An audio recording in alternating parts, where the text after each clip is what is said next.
Good evening friends. তো আজকে চলে এসেছি ফুচকা চ্যালেঞ্জ নিয়ে। তো আজকে আপনাদের দাদা ভাই ফুচকা নিয়ে এসেছে।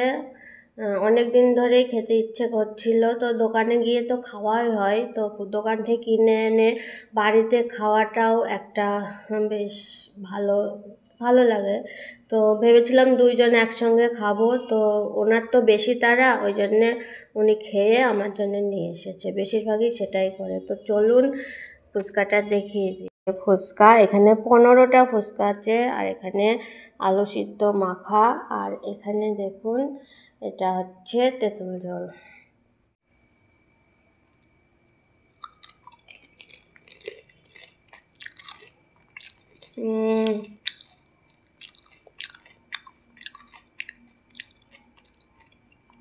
ফুচকা খেতে কে না ভালোবাসে, তবে আগে ভাবতাম যে মেয়েরাই ফুচকা খায়, মেয়েরাই ফুচকা খেতে ভালোবাসে, কিন্তু এখন দেখি না, ছেলেরাও প্রচুর ফুচকা খায়, খেতে ভালোবাসে। তো চলুন আজকে ওইটুকুই, টাটা।